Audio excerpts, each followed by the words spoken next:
అపోస్తుల కార్యముల గ్రంథం 16వ అధ్యాయం 16వ వచనాన్ని చదువుకుందాం. మేము అందరు కొంచెం బిగ్గరగా స్వరం తెరిచి, మేము ప్రార్థనా స్థలమునకు వెళ్ళుచుండగా పుతోను అను దయ్యము పట్టినదై సోదె చెప్పుట చేత తన యజమానులకు బహులాభము సంపాదించుచు ఉన్న ఒక చిన్నది మాకు ఎదురుగా వచ్చెను. ఆమేన్. దేవుడు ఈ లేఖన భాగంలో నుండి మనందరితో కూడా మాట్లాడి మనల్ని బలపరచును గాక. రైట్, అందరూ కూడా జాగ్రత్తగా దేవుని వాక్యాన్ని గమనిద్దాం. చదవబడిన లేఖన భాగం అపోస్తుల కార్యముల గ్రంథంలో నుండి చదివాం. ఇది క్రొత్త నిబంధనలో 5వ పుస్తకం అపోస్తుల కార్యముల గ్రంథం. అంతేకాదు బైబిల్ గ్రంథంలో మొత్తం 66 పుస్తకాలు ఉన్నాయి. ఈ 66 పుస్తకాల్లో 40 మంది భక్తులు 66 పుస్తకాలను రాయడం జరిగింది. చెప్పండి, ఎంతమంది రాశారు? కొంచెం పెద్దగా చెప్తారా? ఎంతమంది రాశారు? 40 మంది రాశారు. అయితే ఈ 40 మందిలో బాగా వినాలి, 39 మంది యూదులే, ఒక ఆయనే అన్యుడు రాశాడు. ఆ అన్యుడే ఈ అపోస్తుల కార్యాన్ని రచించిన రచయితే. ఆయన పేరు లూకా. చెప్పండి, ఆయన పేరు ఏం పేరు? లూకా. ఈయన సువార్తలలో ఇంకొక పుస్తకాన్ని రాశాడు, అదే లూకా సువార్త. అటు లూకా సువార్త అలాగే అపోస్తుల కార్యంలో ఈ రెండు రాసిందే డాక్టర్ గారు, వైద్యుడైన లూకా గారు. అయితే యేసుక్రీస్తు ప్రభు వారిని ఎవరో లూకా సువార్తలో ఆయన పరిచయం చేస్తూ మాట్లాడాడు. కానీ అపోస్తుల కార్యం దగ్గరికి వచ్చేసరికి పరిశుద్ధాత్ముడు ఎవరో ఆయనను గూర్చిన విషయాలను పరిచయం చేస్తూ పరిశుద్ధాత్ముడు చేసిన కార్యాలను, పరిశుద్ధాత్ముడు సంఘంలో ఎలా వ్యవహరించాడో అనేకమైన విషయాలు మాట్లాడుతూ ఉంటాయి. కొంతమంది చరిత్రకారులు చెప్పే విషయం ఏంటంటే, అపోస్తుల కార్యముల గ్రంథానికి పరిశుద్ధాత్మ కార్యముల గ్రంథము అని పేరు పెడితే బాగుండేది అని మాట్లాడే వాళ్ళు కూడా కొంతమంది ఉన్నారు. ఎందుకంటే అపోస్తుల కార్యములో పరిశుద్ధాత్ముడు చేసిన కార్యాలు చాలా రాయబడి ఉన్నాయి. అసలు పరిశుద్ధాత్మ భాషలు అంటే ఏంటి, ఆత్మచేత ఆనాటి కాలంలో ఉన్న సంఘ బిడ్డలు ఎలా నింపబడ్డారో, ఇలా అనేకమైన విషయాలు. అంతేకాదు అసలు ఆదిమకాల సంఘం ఏ విధంగా ఏర్పాటు చేయబడిందో, ఆదిమకాల సంఘ విశ్వాసులు ఏ విధంగా ఉన్నారో, అసలు వాళ్ళ గురించి రాయబడిన అద్భుతమైన మాట ఏంటంటే, వాళ్ళంట అపోస్తుల బోధ యందును, సహవాసం యందును, రొట్టె విరుచుట యందును, ప్రార్థన చేయుట యందును ఎడతెగక ఉన్నారని చెప్పేసి రాయబడి ఉన్న మాటలు. మరి చాలా శ్రేష్టమైన విషయాలు వారి గురించి చాలా అద్భుతంగా దేవుడు లిఖించాయి. అంతేకాదు వారికి ఉన్న ధనాన్ని కూడా విస్తారంగా దేవుని కొరకు, ఆయన పరిచర్య కొరకు వారు వినియోగిస్తూ వచ్చారు. ఈ అపోస్తుల కార్యం అంతా కూడా మనకు మొత్తం 28 అధ్యాయాలు ఉన్నాయి. ఈ 28 అధ్యాయాలు 35 సంవత్సరాల చరిత్ర. చెప్పండి, ఎన్ని అధ్యాయాలు ఉన్నాయి? ఎన్ని సంవత్సరాల చరిత్ర? మీరు అడగొచ్చు, అయ్యా ఈ 28 అధ్యాయాలు 35 సంవత్సరాల చరిత్రని మీరు ఎలా చెప్పగలుగుతారు? ఏ విధంగా చెప్పగలుగుతామంటే, అపోస్తుల కార్యముల గ్రంథం 1వ అధ్యాయం యేసుక్రీస్తు ప్రభువారి పునరుద్ధానంతో ప్రారంభించబడింది. అపోస్తుడైన పౌలు గారి చెరసాల్లో, జైల్లో ఉన్న సన్నివేశంతో 28వ అధ్యాయం ముగించబడింది. యేసుక్రీస్తు ప్రభువారు పునరుద్ధానం జరిగిన సంవత్సరం క్రీస్తు శకం 29వ సంవత్సరంలో జరిగింది. అపోస్తుడైన పౌలు గారు చెరసాల్లోకి వెళ్ళడం, జైల్లోకి వెళ్ళడం క్రీస్తు శకం 64వ సంవత్సరంలో జరిగింది. ఈ 29 నుండి 64 వరకు మనం గనక కౌంట్ చేస్తే సరిగ్గా 35 సంవత్సరాలు వస్తుంది. ఆ 35 సంవత్సరాల చరిత్రే అపోస్తుల కార్యముల గ్రంథంలో రచించబడింది, లిఖించబడింది. అయితే ఈ అపోస్తుల కార్యంలో మనకు మెయిన్గా 3 భక్తులు కనపడతారు. చెప్పండి, ఎంతమంది కనపడతారు? 3. ఒక ఆయన పేరు పేతురు, 2 ఫిలిప్పు, 3 ఆయన అపోస్తుడైన పౌలు గారు. మనం అపోస్తుల కార్యాన్ని బాగా అర్థం చేసుకోవడానికి దీనిని మనం 2 భాగాలుగా విభజించవచ్చు. 1 నుండి 12 అధ్యాయాలు మొదటి భాగం. ఈ మొదటి భాగంలోనే పేతురు గారి పరిచర్య, అలాగే ఫిలిప్పు గారి పరిచర్య కనిపిస్తుంది. నెక్స్ట్ 13 నుండి 28 అధ్యాయాల్లో అపోస్తుడైన పౌలు గారి పరిచర్య మనకు కనిపిస్తుంది. ఈ 13 నుండి 28 అధ్యాయాల్లో పౌలు గారు చేసిన 4 ప్రయాణాల గురించి రాయబడి ఉంది. చెప్పండి, ఎన్ని ప్రయాణాలు? మొత్తం 4 ప్రయాణాలు. వీటిల్లో 3 మిషనరీ ప్రయాణాలు, ఒకటేమో రోమాకు ప్రయాణం. ఈ 3 మిషనరీ ప్రయాణాల్లో ఆయన చేసిన ప్రయాణము దూరం ఎంతో తెలుసా? సుమారుగా 10,385 కిలోమీటర్ల ప్రయాణం చేశారంట. ఎంత దూరం? 10,385 కిలోమీటర్లు సుమారుగా ప్రయాణం. అది లెక్కించిన లెక్కల ప్రకారం ఇవన్నీ కూడా ఏ ఫ్లైట్ల మీదో, ఏ కారుల మీదో, ఏ బస్సుల మీదో కాదు. ఆనాటి కాలంలో 2 మార్గాలు ప్రయాణం చేయడానికి. ఒకటి కాలినడకన నడుచుకుంటూ వెళ్ళాలి, 2 ఓడలో ప్రయాణం చేయాలి. ఈ 2 మార్గాలు అద్భుతం. 2 మార్గాలే ఉన్నప్పటికీ కూడా ఆయన చేసిన పరిచర్య సామాన్యమైనది కాదు. నాకు అనిపిస్తూ ఉంటుంది, ఆ రోజుల్లోనే ఏమీ లేని ఆ కాలంలోనే 10,000 చిల్లరు అంత దూరం ప్రయాణం చేశాడంటే, ఈ కాలంలో ఫ్లైట్లు, కార్లు, ట్రైన్లు, బస్సులు ఉన్న ఈ కాలంలో కనుక పౌలయ్య గారిని ఒక్కొక్కసారి దించితే ఇక మామూలుగా ఉండదు. కొన్ని లక్షల కిలోమీటర్లు దేవుని కొరకు ప్రయాణం చేస్తాడు. చప్పలు కొడుతూ గట్టిగా స్తోత్రం చెప్దాం. హల్లెలూయా. ఎందుకంటే ఆయనకి దేవుని సేవ పట్ల, పరిచర్య పట్ల ఉన్న భారం అంత గొప్పదే. సరే, ఒకానొక సందర్భంలో ఆయన మొదటి మిషనరీ ప్రయాణ యాత్ర ముగించుకుని 2వ మిషనరీ యాత్ర ప్రయాణాన్ని ప్రారంభించాడు. ఈ 2వ మిషనరీ యాత్రలో ఆయన మాసిదోనియా అనే ఒక దేశంలో ఫిలిప్పి అనే ఒక ముఖ్య పట్టణం ఉంది. ఈ పట్టణం దగ్గరకు వచ్చాడంట. చెప్పండి, ఏ పట్టణం దగ్గరకు వచ్చాడు? ఫిలిప్పి. అసలు ఫిలిప్పి అనే పేరు వినంగానే మనకు ఒక స్త్రీ పేరు గుర్తు రావాలి. చెప్పండి, ఎవరైనా చెప్పగలరా? ఎవరైనా? ఫిలిప్పి అనే పట్టణం పేరు వినంగానే ఒక స్త్రీ పేరు లూదియా. చెప్పండి, ఎవరు? లూదియా. ఆమె ఒక దైవభక్తి కలిగిన స్త్రీ. ఆమె పౌలు యొక్క మాటలు విని ఆమె హృదయము తెరవబడింది. ఆమె వాస్తవానికి తుయితైరా పట్టణస్తురాలు, ఓదా రంగు పొడి అమ్ముకునేది. కానీ ఆ సమయంలో ఫిలిప్పి అనే పట్టణంలో ఉంది. అప్పుడు ఆమె మాటలు, దేవుని మాటలు విని, దేవుని వాక్యాన్ని విని ఆమె కుటుంబం అంతా కూడా బాప్తిస్మం పొందారు, రక్షణ పొందారు. ఈ చరిత్ర, ఈ సన్నివేశం అంతా కూడా మనకు తెలిసిందే. అయితే జాగ్రత్తగా వినండి, మనం చదివిన లేఖన భాగం దగ్గరికి వస్తూ ఉన్నాను. ఈ ఫిలిప్పి పట్టణంలో ఈ కార్యం జరిగిన తర్వాత ఇంకా కొంతకాలం పౌలయ్య గారు ఫిలిప్పి పట్టణంలో ఉన్నారంట. ఇలాగే ఒక రోజున పౌలు గారు ఆయనతో కలిసి ఇంకొక 3, మొత్తం 4 కలిసి ప్రార్థనా స్థలానికి వెళ్తూ ఉన్నారు. ఇంతకీ ఆయనతో పాటు ఉన్న ఆ 3 ఎవరయ్యా అని అడిగితే, ఒక ఆయన శీలా, 2 తిమోతి, 3 ఈ అపోస్తుల కార్యాన్ని రచించిన లూకా గారు. మొత్తం 4, పౌలు, శీలా, తిమోతి, లూకా. ఈ 4 బయలుదేరి ప్రయాణం అయ్యి ప్రార్థనా స్థలానికి వస్తూ ఉన్నారంట. ఈ ప్రార్థనా స్థలానికి వస్తూ ఉండగా వీళ్ళకి పుతోను అనబడిన ఒక దెయ్యం ఎదురుగా వచ్చిందంట. స్తోత్రం చెప్పండి ఒకసారి గట్టిగా. నా వైపు చూస్తూ సమాధానం చెప్పండి. వీళ్ళు ఎక్కడికి వెళ్తున్నారు? ఇంకొంచెం దగ్గరగా చెప్తారా? ఎక్కడికి వెళ్తున్నారు? వీళ్ళకి ఏం ఎదురొచ్చింది? పుతోను అనే దెయ్యం ఎదురొచ్చింది. మరొకసారి అడుగుతున్నాను, వీళ్ళు ఎక్కడికి వెళ్తున్నారు? వీళ్ళకి ఏం ఎదురొచ్చింది? పుతోను అనే దెయ్యం. చదవబడిన లేఖన భాగంలో పౌలయ్య గారు షాపింగ్కి వెళ్తున్నప్పుడు పుతోను అనే దెయ్యం ఎదురొచ్చిందని రాయబళ్ళ. చదవబడిన లేఖన భాగంలో పౌలయ్య గారు విహారయాత్రకి వెళ్తున్నాడు, అప్పుడు పుతోను అనే దెయ్యం ఎదురొచ్చిందని రాయబడి ఉన్న మాట ఏంటయ్యని అడిగితే, వారు ప్రార్థనా స్థలమునకు వెళుతూ ఉండగా పుతోను అనబడిన దెయ్యం వారికి ఎదురుగా వచ్చిందంట.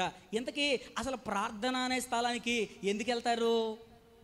చెప్పాలి. ప్రార్థన అనే స్థలానికి ఎందుకు వెళ్తారు? ప్రార్థన చేయడానికి వెళ్తారు. అంటే ప్రార్థన చేయడానికి వెళ్తున్నప్పుడు సాతాను వీరికి ఆటంకాన్ని కలుగు చేసాడు. దీన్ని బట్టి మనకు అర్థమవుతూ ఉన్న ఒక సత్యం ఏంటంటే, ప్రార్థన చేసే వాళ్లకు సాతాను అనేకమైన ఆటంకాలను కలుగు చేస్తాడు. ప్రార్థన చేసే వాళ్ళకు సాతాను విరోధంగా పనిచేస్తాడు. ప్రార్థనా పరులను ప్రార్థన చేయకుండా ఆపేవాడే పుతోను అనే సాతాను. స్తోత్రం చెప్పండి గట్టిగా. ఎవరు ఆపుతారు? పుతోను ఆపుతారు. ఎందుకంటే మంచి పని ఏదైనా చేయాలనుకుంటే దానికి సహకరించే వాళ్ళు చాలా తక్కువ మంది ఉంటారు. ఏదైనా ఒక చెడు పని చేయాలంటే సపోర్ట్ చేసేవాళ్ళు బోల్డ్ మంది ఉంటారు. ఇప్పుడు లోకంలో ఎవడైనా ఒకటి తాగాలనుకోండి, ఆడి దగ్గర డబ్బులు లేకపోయినా ఫ్రీగా తాగిపిచ్చే బ్యాచ్ కూడా ఉంటుంది. ఎందుకంటే ఒక వ్యక్తిని పాడు చేయడానికి, ఒక వ్యక్తిని నాశనం చేయడానికి, ఒక వ్యక్తిని భ్రష్టుడిగా మార్చడానికి వాడికి సపోర్ట్ చేసేవాళ్ళు, సహకరించేవాళ్ళు కోకొల్లలుగా కనపడతారు. అదే వ్యక్తి ఒక మంచి పని చేయాలంటే, ఒక మంచి కార్యం జరిగించాలంటే, ఏదైనా నలుగురికి ఉపయోగపడే పని చేయాలనుకున్నప్పుడు వాడికి సపోర్ట్ చేసేవాళ్ళు వేళ్ల మీద లెక్క పెట్టే అంతమందే కనపడతారు. కొన్ని సందర్భాల్లో అసలు వాళ్ళు కూడా కనపడరు. కారణం ఏంటంటే అది వ్యక్తుల లోపం కాదు, కానీ వారిలో పనిచేస్తూ ఉన్న దురాత్మ పని అదే. చాలా జాగ్రత్తగా గమనిస్తే దైవికంగా మనం కూడా దేవుని పిల్లలుగా మనమైనా సరే కొన్ని పనులు చేస్తూ ఉన్నప్పుడు, మంచి కార్యాలు జరిగించాలనుకున్నప్పుడు సాతాను మనకు కూడా అనేకమైన ఆటంకాలను కలుగు చేస్తాడు. అది మనుషుల ద్వారా కావచ్చు, లేదా వాహనాల ద్వారా కావచ్చు, లేదా మన కుటుంబ సభ్యుల ద్వారా కూడా కావచ్చు. ఎలా అయినా సరే ఒక మంచి కార్యం జరుగుతూ ఉన్నప్పుడు సాతాను ఆటంకపరుస్తాడు. కొంచెం మనసు పెట్టి చాలా జాగ్రత్తగా వినండి. ఒక మంచి కార్యం జరుగుతున్నప్పుడు ఆటంకపరిచిన సాతాను అంతటితో ఆగిపోడు. మన శ్రేష్టమైన జీవితంలో, మన భక్తి జీవితంలో, మన ఆధ్యాత్మిక జీవితంలో విలువైనది ఏదైనా ఉందంటే అది మన ప్రార్థనా జీవితమే. సాతానంట దైవికమైన పనులు చేయడానికి అవకాశం ఇస్తాడంట. కొంచెం సేపు కూర్చుని వాక్యం చదవడానికి కానీ, ఇదిగో ఈరోజు మీరంతా ఇలా కూర్చుని మాట్లాడుతున్నారు కదా, ఇలా వాక్యాన్ని వినడానికి కానీ, కేవలం ఇక్కడ మాత్రమే కాదు, ఇంటికి వెళ్ళిన తర్వాత కూడా సెల్ ఫోన్స్లో కావచ్చు, టీవీస్లో కావచ్చు, ఈ ప్రసంగికుడు కాదు ఇంకొక ప్రసంగికుడు, ఈ సేవకుడు కాదు ఇంకొక సేవకుడు అని సేవకులు మార్చి ఛానల్ను మార్చి గంట 2 గంటల పాటు వాక్యం వినమంటే బ్రహ్మాండంగా వింటాం. అదే గంట లేదా 2 గంటల పాటు మోకరించి ప్రార్థన చేయమంటే చాలా ఆలోచిస్తాం మనం, అవునా కదా? ప్రార్థన అనేసరికి మనకి ఎక్కడ లేని తెలియని నీరసం, ప్రార్థన అనేసరికి ఎక్కడ లేని నిద్ర, ఎన్నో ఆటంకాలు సాతాను కలుగు చేస్తూ ఉంటాడు. చాలా జాగ్రత్తగా నా మాటలు గమనించండి. ప్రార్థన చేసే సమయంలో కలిగే ఆటంకాలు అసలు ఇంకెప్పుడు కూడా అన్ని ఆటంకాలు కలగో. వాక్యం చదివేటప్పుడు వాక్యం చదవడానికి సాతాను పర్మిషన్ ఇస్తాడంట, కానీ ప్రార్థన చేసే సమయానికి వచ్చేసరికి ఆటంకాలు కలుగు చేస్తాడు. మందిరంలో సహజంగా పరిచర్య ఉంటుంది కదా. ఏం పరిచర్యలు ఉంటుంది? చక్కగా ఓడవడం కావచ్చు, కుర్చీలు వేయడం కావచ్చు. మన సభలో ఉపాసకోటాలు వచ్చేసరికి బ్యానర్స్, పోస్టర్స్, పాంప్లెట్లు పంచడం చాలా పరిచర్య. భోజన కార్యక్రమం దగ్గర వండడం, వడ్డించడం, ఇలా మందిరం దగ్గర చాలా పరిచర్య జరుగుతూ ఉంటుంది. ఈ పరిచర్య అంతట్లో విశ్వాసులు కానీ, యవనస్తులు కానీ, ఇన్వాల్వ్ చిన్న పిల్లలతో సహా అందరూ పరిచర్య చేయడానికి ఇష్టపడతారు, పరిచర్య చేయడానికి అంతా సహకరిస్తారు. అదే విశ్వాసుల్ని, అదే యవనస్తుల్ని, అయ్యా మందిరంలో 21 రోజు ఉపవాస ప్రార్థనలు జరుగుతూ ఉన్నాయి, సంఘం అంతా కలిసి ప్రార్థన చేస్తే ఈ నెల 21, 22, 23 తారీఖుల్లో జరగబోతా ఉన్న ఉపవాస ప్రార్థన పండుగలను దేవుడు ఆశీర్వాదకరంగా జరిగిస్తాడు, ఘనమైన కార్యాలు ఆయన చేస్తాడు. కేవలం సంఘం విషయంలోనే కాదు, వ్యక్తిగత మన కుటుంబాల్లో కూడా అనేకమైన మేలులు చేస్తాడు.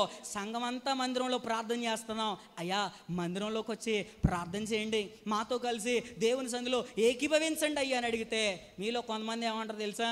అయ్యా మా సంగతి మీకు తెలియంది ఏముంది, ఎప్పుడు చూసినా పని భారం, ఎంత కష్టపడుతున్నామో, హల్లెలూయా మాట్లాడతలా, కనీసం హల్లెలూయా కూడా రావట్లేదు, ఇప్పుడు సౌండే లేదేంటండి, స్తోత్రం చెప్దాం గట్టిగా హల్లెలూయా. కారణం ఏంటయ్యా అని అడిగితే మనం చెప్పే సాకులు చాలా పని ఉందండి, భారం అండి. మీరు పని ఉంది భారం అని చెప్తున్నారే, ఇవన్నీ తీసుకొచ్చింది పుతోను అనబడిన సాతాను. ఇవన్నీ అడ్డుగా పెట్టేసి మందిరం దగ్గరికి రాకుండా, మందిరంలో ప్రార్థన చేయకుండా, కనీసం మందిరం దగ్గర కాకపోయినా ఇంటి దగ్గరైనా సరే ప్రార్థన చేయకుండా వాడు అనేక రకాలైన ఆటంకాలు మీకు కలుగు చేస్తూ ఉన్నాడు. మందిరం దగ్గరికి వచ్చినప్పుడంట పాటలు పాడటానికి ఒప్పుకుంటాడంట, మందిరం దగ్గర పరిచర్య చేయడానికి ఒప్పుకుంటాడంట, మందిరం దగ్గర దేవునికి కానుకలు ఇవ్వడానికి కూడా ఒప్పుకుంటాడు. కానీ ప్రార్థన అనేసరికి వాడికి ఎక్కడ లేని కోపం వచ్చేస్తుంది, ప్రార్థన అనేసరికి వాడు ఒప్పుకోడు. ప్రార్థనకే అనేకమైన ఆటంకాలు కలుగు చేస్తూ ఉంటాడు. నిజంగా మరొకసారి చెప్తా ఉన్నాను, ప్రార్థనకు వచ్చిన ఆటంకాలు ఇంకా దేనికి కూడా. అలానే ఇప్పుడు నేను చెప్పిన పరిచర్య కావచ్చు, కానుకలు ఇవ్వడం కావచ్చు, లేదా దేవుని సందులో ఇంకేదైనా ఆఫ్టర్ ఏదో చేసే పనిలో అక్కడ ఆటంకాలు కలుగువని కాదు, అక్కడ కూడా ఆటంకాలు వస్తాయి. వాటికి మించిన ఆటంకాలు ప్రార్థన చేసేటప్పుడే మనకి కలుగుతాయి. ఎందుకయ్యా అని అడిగితే, ప్రార్థన చేసేటప్పుడే ఎందుకు ఆటంకాలు కలుగుతాయి? ప్రార్థన చేసేటప్పుడే ఎందుకు 1 గంట 2 గంటల పాటు ప్రార్థన చేయాలని ఆశ ఉన్నప్పటికీ కూడా ఎందుకు ప్రార్థన చేయలేకపోతున్నాం అంటే, మనల్ని ఆటంకపరుస్తున్నవాడు ఒకడున్నాడు, వాడే పుతోను అనబడిన సాతాన్. పుతోన్ ఇంగ్లీష్లో పైతాన్ అని అంటారంట. పైతాన్కి నేను పెట్టే పేరు ఏంటంటే పెద్ద సైతాన్. స్తోత్రం చెబుదాం గట్టిగా. ఏంటంట? పైతాన్ ఈజ్ ఈక్వల్స్ టు పెద్ద సైతాన్ ఇదేదో బాగున్నట్టుంది, ఏం బాగున్నా ప్రార్థనకు మాత్రం ఆటంకం తప్పట్లేదు. ఒక విషయాన్ని జ్ఞాపకం చేస్తాను. మనందరికీ దేవదూతల గురించి తెలుసు కదా. దేవదూతల్లో చాలా విభాగాలు ఉంటాయంట. దేవదూతల్లో చాలా రకాలు ఉంటాయి. ఈ దేవదూతల్లో వీళ్ళు ఈ పని చేయాలి, వీళ్ళు ఇదిగో ఇలా వర్క్ చేయాలి, ఇలా ఒక్కొక్కరికి ఒక్కొక్క భాగం. దాదాపుగా దేవదూతల్లో 9 రకాల దేవదూతలు, 9 విభాగాలు ఉంటాయంట. సరే, ఒక్కొక్కరి గురించి ఫర్ ఎగ్జాంపుల్ మీకు అర్థం అవడానికి మిఖాయేలు దేవదూత ఉన్నాడు. ఆయన చేసే పరిచర్య ఏంటి? యుద్ధం చేయడం. ఎక్కడెక్కడ యుద్ధాలు జరిగితే ఆ యుద్ధంలో ఉండే ఫస్ట్ మిఖాయేలు దేవదూతే. నెక్స్ట్ గాబ్రియేల్ దేవదూత ఉన్నాడు. ఆయన చేసే పని ఏంటి? వర్తమానికుడు. దేవుని దగ్గర నుండి మనకి ఏదైనా వర్తమానాలను తీసుకొస్తూ ఉంటాడు. ఆ వర్తమానం తీసుకొచ్చే కదా మన మరియమ్మ గారికి అలాగే జకరియాకి ఆయనే వర్తమానాన్ని తీసుకొచ్చాడు. ఆయన వర్తమానికుడు. ఇంకొన్ని ఉన్నారు, కెరూబులు షరాబులు అనేవాళ్ళు. వీళ్ళ పని ఏంటంటే నిత్యము పరిశుద్ధుడు పరిశుద్ధుడు పరిశుద్ధుడు అని దేవునిని స్తుతిస్తూ ఉంటారు. ఇంకొంతమంది దేవదూతలు ఉంటారు, వాళ్ళు మానవులను బలపరుస్తారంట. ఇంకొంతమంది ఏమో మానవులకు పాదాలకు రాయి తగలకుండా ఎత్తిపొట్టుకుంటారు. 91వ కీర్తనలో ఉంది కదా, ఆ దేవదూతలో ఒక గ్రేడ్ వాళ్ళంతా. ఇంకొంతమంది ఉంటారు, ఈ భూమి మీద ఉన్న మానవులంతా వారు చేస్తూ ఉన్న మంచిని చెడునో వాళ్ళు లెక్కిస్తూ ఉన్నారంట. ఇలా దేవదూతల్లో ఒక్కొక్క భాగాలు, దాదాపుగా 9 భాగాలు ఉన్నాయి. ఒక్కొక్కరికి ఒక్కొక్క పరిచర్య ఈ విధంగా విభజించబడింది. దేవదూతలకి ఎలా అయితే ఇన్ని విభాగాలు ఉన్నాయో, సాతాను గుంపులో కూడా విభాగాలు ఉన్నాయంట. వాడి గుంపులో ఉన్న ఒక విభాగంలో ఉన్న గుంపు ఏంటంటే ప్రార్థన చేసేవారికి ఆటంకాలు కలుగు చేసే ఒక గుంపు ఉంది. ఆ గుంపు అంతటికి హెడ్ ఎవరంటే మన పుతోను గారే. స్తోత్రం చెప్దాం గట్టిగా. ఈ పుతోను ప్రార్థన చేసే వాళ్ళకి ఆటంకాలు కలుగు చేస్తాడు. ప్రార్థన చేసే వాళ్ళని ప్రార్థన చేయనివ్వకోకుండా అనేకమైన వ్యతిరేకమైన ప్రయత్నాలు చేస్తూ ఉంటాడు. అయ్యా పుతోను గారు, నేను మందిరంలో పాటలు పాడతాను, ఓకే సూపర్గా పాడు, ఎవరు కాదన్నారు? అయ్యా మందిరంలో నేను పరిచర్య చేస్తాను, ఎవరు వద్దన్నారు? పొద్దున్న నుండి సాయంత్రం దాకా పరిచర్య చెయ్యి. మందిరంలో నేను దేవునికి కానుకలు ఇద్దాం అనుకుంటున్నాను, ఓకే నీ రాబడి అంతట్లో 10వ భాగం నమ్మకంగా దేవునికి ఇచ్చేయి. అయ్యా మందిరంలో నేను ప్రార్థన చేద్దాం అనుకుంటున్నాను అనగానే ఒళ్ళంట మండిపోయింది అంటాడికి. ఒళ్ళు మండిపోయి ఇక ప్రార్థన చేసేటప్పుడు పొరపాటును కూడా వాడు ఒప్పుకోడు. ఈరోజు ఈ మాటలు వింటున్న ప్రియ సహోదరుడా సహోదరి, నీ జీవితంలోనైనా నా జీవితంలోనైనా ఎవరి జీవితంలోనైనా ప్రార్థన అనేది శ్రేష్టమైన పాత్రను మన జీవితంలో పోషిస్తూ ఉంటుంది. కానీ ఈ కాలంలో చాలామంది ఈ ప్రార్థనకు దూరం అయిపోయిన వాళ్ళు చాలామంది ఉన్నారు. మనస్ఫూర్తిగా హృదయపూర్వకంగా గుండెల మీద చేసుకుని ఎంతమంది చెప్పగలరు, అయ్యా నేను ఖచ్చితంగా రోజుకి గంట సేపో లేదా 2 గంటల సేపో నేను ఖచ్చితంగా ప్రార్థన చేస్తాను నేను అని ఎంతమంది ధైర్యంగా చెప్పగలరు? ఒకవేళ అలా ధైర్యంగా చెప్పగలిగితే దేవునికి స్తోత్రం, ఆయన నామానికే మహిమ కలుగును గాక.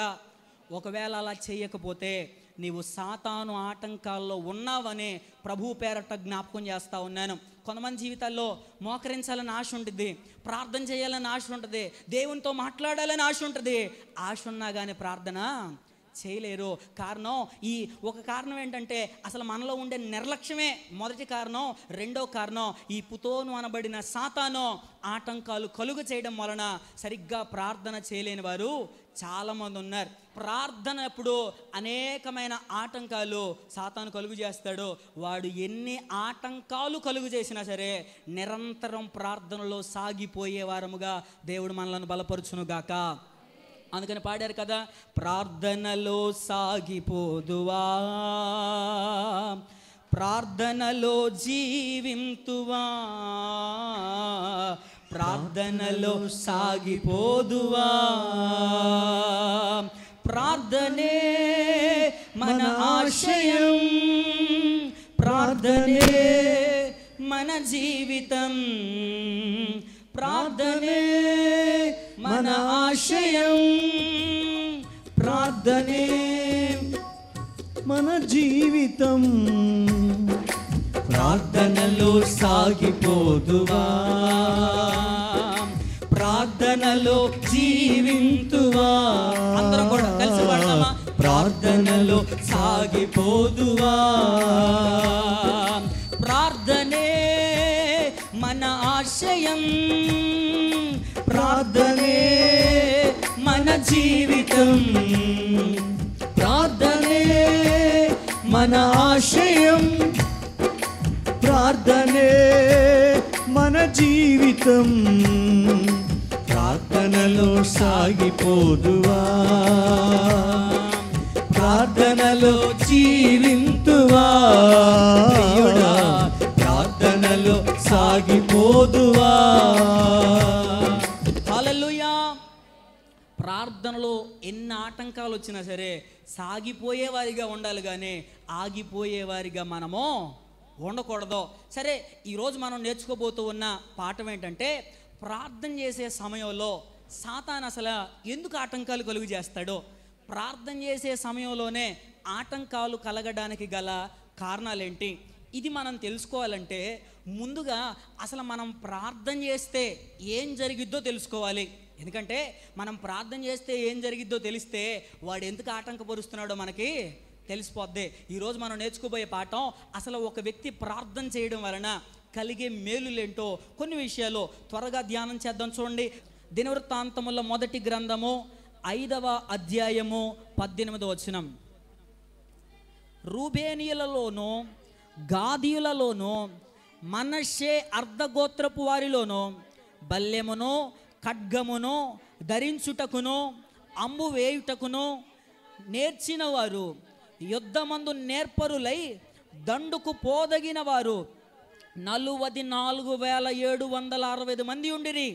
వీరు హగ్రీలతోనో యతూరు వారితోనో నాఫీషు వారితోనో నోదాబు వారితోనో యుద్ధం చేసిరి.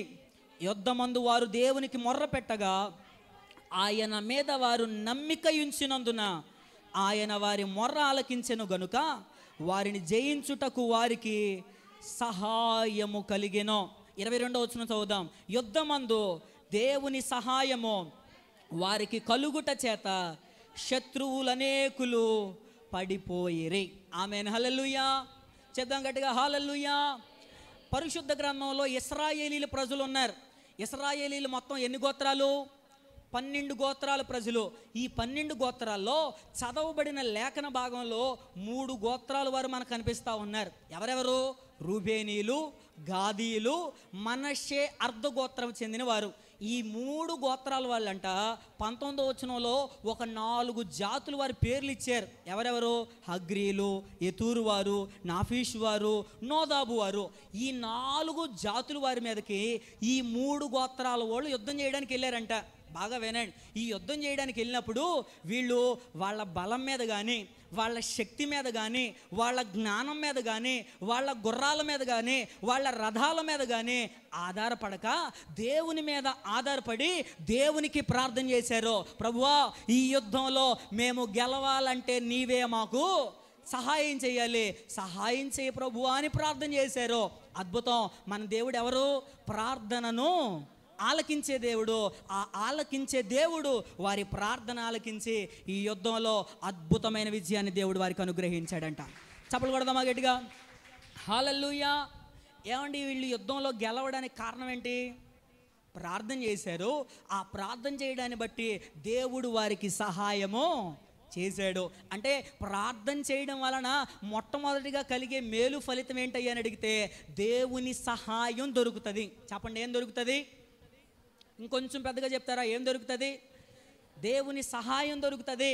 ప్రార్థన చేసేటప్పుడు సాతాను ఎందుకు ఆటంకాలు కలుగు చేస్తాడంటే, నీవు మోకరించి ప్రార్థన చేస్తే ఏం జరిగిద్దో నీకంటే సాతానుకు బాగా తెలుసు. మరొకసారి చెప్తా ఉన్నాను, చాలా జాగ్రత్తగా వినాలి.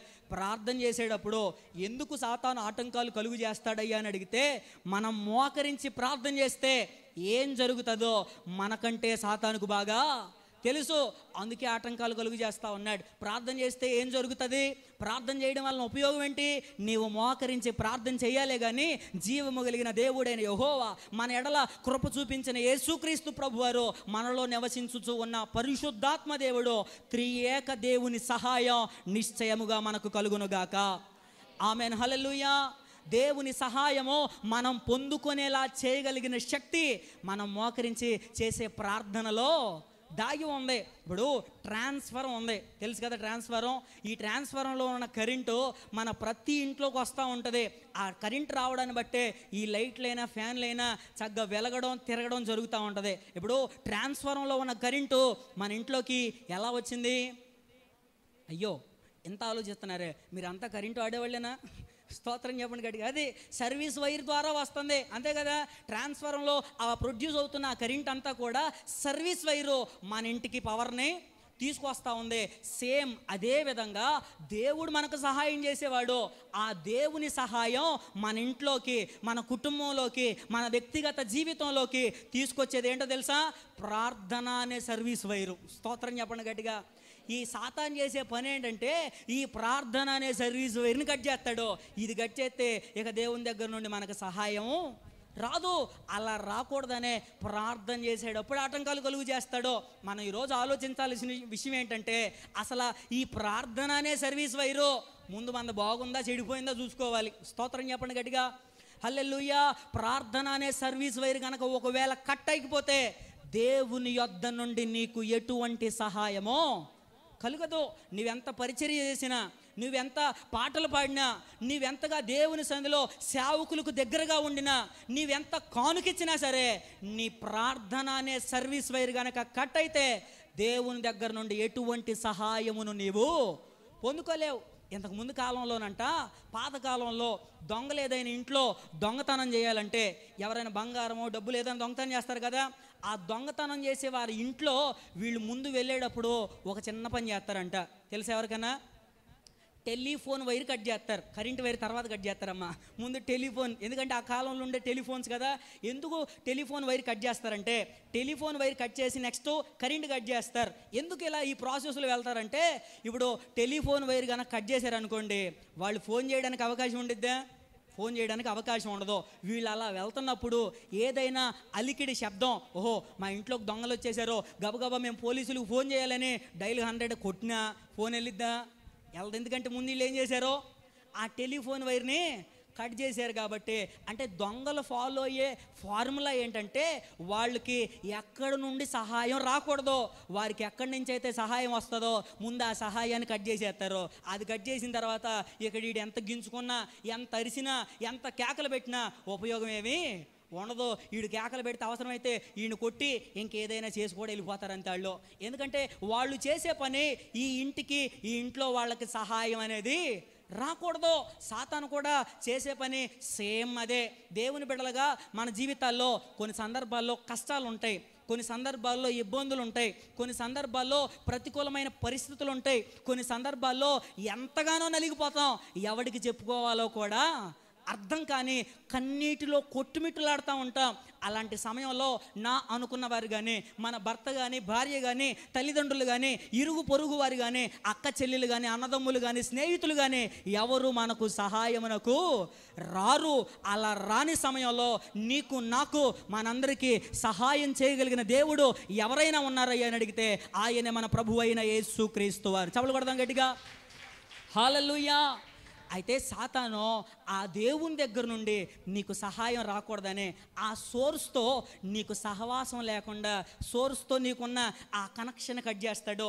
ఈ కనెక్షన్ కనుక కట్ అయిపోతే దేవుని దగ్గర నుండి మనం ఎటువంటి సహాయమునో పొందుకోలేం.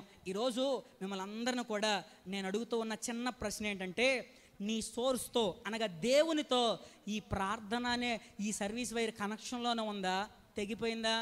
ఒకవేళ తెగిపోయిందంటే నీకే సహాయం రాదని ప్రభు పేరట జ్ఞాపకం చేస్తూ ఉన్నాను. ఒకవేళ తెగిపోతే, ఒకవేళ ప్రార్థనా జీవితంలో పడిపోతే, ప్రార్థనా బలిపీఠం కూలిపోతే ఈరోజైనా ఈ మాటలు వింటున్నప్పుడే అయ్యా మరలా నేను ఆ కనెక్షన్లోకి రావాలనుకుంటున్నాను, మరలా ఆ ప్రార్థనా జీవితంలోకి రావాలనుకుంటున్నాను, నన్ను నడిపించయ్యని ఒక చిన్న ప్రార్థన చేస్తే కోల్పోయిన నీ ప్రార్థనా జీవితమును దేవుడే నిశ్చయముగా అనుగ్రహించునుగాక.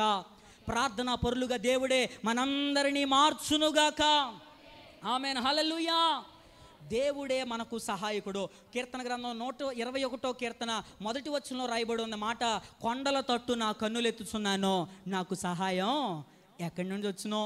ఆ భూమిని ఆకాశమును సృజించిన దేవుడైన యెహోవా వలననే నాకు సహాయం కలుగుతుంది. ఆ మాట అర్థం ఏంటంటే, కొంతమంది కొండలాంటి పెద్ద పెద్దోళ్ళ వైపు నేను చూస్తున్నాను, నాకేం ఇబ్బంది లేదు, నాకు మా అన్న ఉన్నాడు, నాకు మా నాన్న ఉన్నాడు, లేదా నాకు రాజకీయ నాయకులు తెలుసు, వాళ్ళు వీళ్ళు ఎవరెవరో సహాయం చేస్తారు అని అనుకుని భ్రమలో బ్రతుకుతూ ఉంటారు. కొన్ని సందర్భాల్లో వాళ్ళు అంత పెద్దగా ఉన్నప్పటికీ వాళ్ళ వైపు చూసినా మనకు ఎటువంటి సహాయమో దొరకదో అటువంటి సమయంలో కూడా నీకు సహాయం చేసేవాడు ఆయనే. బైబిల్లో ఆస అనే రాజు ఉన్నాడు. ఆయన కూడా చాలామంది విస్తారమైన సైన్యం ఆయన మీదకి యుద్ధం చేయడానికి వచ్చారంట. ఆస చేసిన ప్రార్థన ఏంటి తెలుసా? అయ్యా, ఈ విస్తారమైన సైన్యం చేతిలో నేను ఓడిపోకుండా ఉండునట్లు బలము లేని మాకు సహాయం చేయడానికి నీకన్నా ఎవరున్నారయ్యా? నీవే మాకు సహాయం చేయగలిగిన దేవుడవు. ఆస దేవుని సహాయం కొరకు ప్రార్థన చేశాడు. యెహోషువపాతు దేవుని సహాయం కొరకు ప్రార్థన చేశాడు. దావీదు రాజు దేవుని సహాయం కొరకు ప్రార్థన చేశారు. నేను నిన్న రాత్రికాల సమయంలో అనుకుంటా సహాయం గురించి కొన్ని రెఫరెన్స్లు ఎదుగుతూ ఉంటే దాదాపుగా మన బైబిల్లో 200 రెఫరెన్స్లు ఉన్నాయి కేవలం సహాయం మీదే. స్తోత్రం చెప్పండి గట్టిగా. ఎందుకంటే మనం ఆరాధన చేసే దేవుడు నీవు అడగాలే కానీ ఆయన నీకు సహాయం చేయడానికి ఎప్పటికీ సంసిద్ధంగా ఉన్నాడు. అయితే ఆయన నీకు సహాయం చేయాలంటే ప్రార్థన చేసేవారు అయి ఉండాలి. ఈ ప్రార్థనా జీవితంలో సాతాను ఆటంకాలు కలుగు చేస్తూ ఉంటాడు.